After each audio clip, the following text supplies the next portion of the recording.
You see, we live in an age where people care more about how they look than who they are. There are more people in the gym than ever before, and I get it.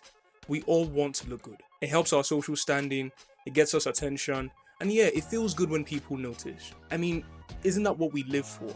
But here's the truth. No matter how much muscle you put on, if you don't have confidence at your core, you'll always feel like something's missing.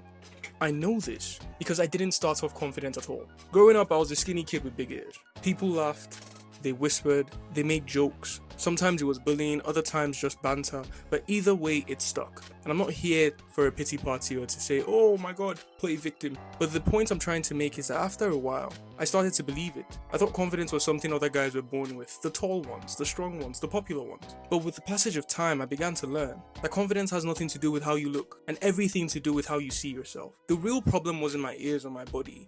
The problem was that I didn't respect myself. And when you don't respect yourself, no one else will respect you either. See, confidence isn't about being loud or flashy. It's not about muscles, money, or likes. And don't get me wrong, those things help. But at its core, it's about courage. And when you build that, people stop laughing and they start listening. You stop being invisible and you start becoming magnetic and in tune with that. Here are 4 things that changed everything for me. 1. Own your body language. The idea is to stand tall, shoulders back, make eye contact. Don't be afraid to show people that you are there. Don't walk into a room and hide yourself. No. And again, this is not me saying go in there and be the loud, obnoxious person. Nobody likes that person. But go in there and have conversations, be open, say what you're thinking, don't hide. Be the first person in the room to stand up. And people will notice that. You're not flinching from responsibility, but at the same time, you're also not obnoxious. It's a very fine balance. And it takes you being self-aware of who you are. It depends on how you see yourself and how you carry yourself. I like to think of myself as a king. So every time I walk into a room, I try and imitate what a king would do. What do I think a king would do in this setting? Is he going to cower?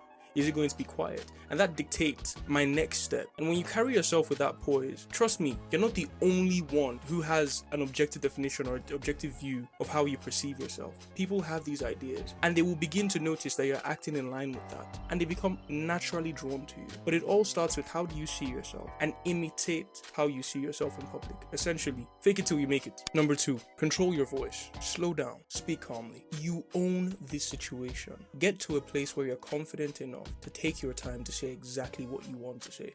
And voice modulation is the thing. You know, there are times you need to go really high and there are times you need to go really, really low. But at the end of the day, what you're trying to do is convey a message. And you want to do that at your own pace. Sometimes taking a second to think is what pulls people in. It's what gets them to actually be invested in what you're trying to say and be invested in the message you're trying to pass across.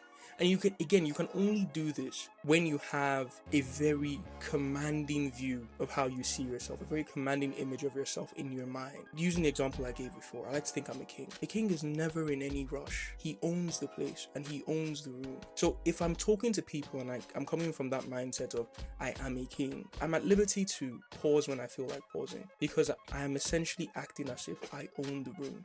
And people will feel that. They will be drawn to that. It constitutes part of your aura in a sense. And those are the lessons I'm trying to pass across. So picture yourself, create the perfect image you can in your mind of who you would like to be. And remember that that person is powerful, that person has control, and take that control. Don't be afraid to wield that power. So lesson 2, control your voice, slow down. Lesson 3, detach from approval. The less you chase it, the more respect you will get. Again, back to our standing principle, do kings chase approval or do people chase the approval of kings? You need to imagine that and then let that dictate how you interact with individuals. The moment you start chasing the approval of someone, you need to realize that you are the servant in that situation and that person is the king. And you need to reverse that mentally and detach yourself.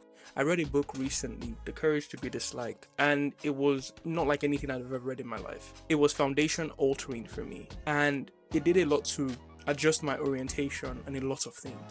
Lesson 4, build your life, focus on your goals, and people will be drawn to you. Again, it's a separation of tasks. My aim with all these lessons is getting you to a place where you understand that if you do these long enough, you won't just look confident, you will become confident because you're practicing it. We live in a world that is currently obsessed with appearances. And the people who win long term are the guys who build inner confidence. They don't give a hoot what anybody thinks. And it's not just about outer looks. It's about your mentality, your mindset, how you view yourself, and how you present yourself to the world. Because whether you realize it or not, it is your image of yourself in your mind that you show the world. And once you get to a place where you're okay with that, you won't just be attractive, you'll be unstoppable. So start today. Stand tall, even if you're short. Speak calmly, focus on your goals, respect yourself, and see what happens when you show up as the best version of yourself. If you want more tips on building confidence and becoming truly unstoppable, hit that like button, subscribe, and share this video with someone who needs to see it. Remember, confidence isn't given, it's built, one choice at a time. Until next time, guys, peace.